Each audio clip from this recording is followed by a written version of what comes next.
Chapter 8. On that day King Ahasuerus gave Queen Esther the house of Haman, the enemy of the Jews.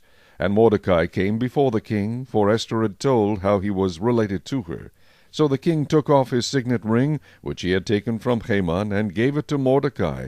And Esther appointed Mordecai over the house of Haman. Now Esther spoke again to the king, fell down at his feet, and implored him with tears to counteract the evil of Haman the Agagite, and the scheme which he had devised against the Jews. And the king held out the golden scepter toward Esther.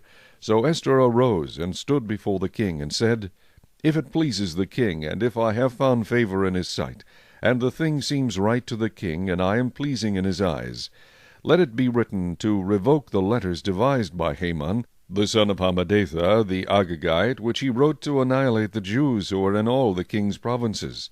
For how can I endure to see the evil that will come to my people? Or how can I endure to see the destruction of my countrymen? Then King Ahasuerus said to Queen Esther and Mordecai the Jew, Indeed, I have given Esther the house of Haman, and they have hanged him on the gallows because he tried to lay his hand on the Jews.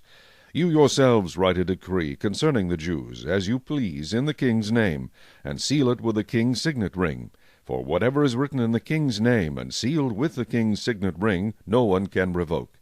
So the king's scribes were called at that time in the 3rd month, which is the month of Sivan, on the 23rd day, and it was written according to all that Mordecai commanded, to the Jews, the satraps, the governors, and the princes of the provinces from India to Ethiopia, 127 provinces in all, to every province in its own script, to every people in their own language, and to the Jews in their own script and language.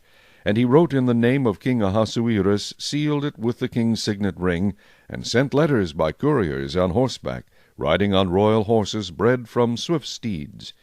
By these letters the king permitted the Jews who were in every city to gather together and protect their lives, to destroy, kill, and annihilate all the forces of any people or province that would assault them, both little children and women, and to plunder their possessions. On one day in all the provinces of King Ahasuerus, on the 13th day of the 12th month, which is the month of Adar, a copy of the document was to be issued as a decree in every province, and published for all people, so that the Jews would be ready on that day to avenge themselves on their enemies. The couriers who rode on royal horses went out, hastened and pressed on by the king's command, and the decree was issued in Shushan the citadel. So Mordecai went out from the presence of the king in royal apparel of blue and white, with a great crown of gold, and a garment of fine linen and purple. And the city of Shushan rejoiced and was glad. The Jews had light and gladness, joy and honor. And in every province and city, wherever the king's command and decree came, the Jews had joy and gladness, a feast and a holiday. Then many of the people of the land became Jews, because fear of the Jews fell upon them.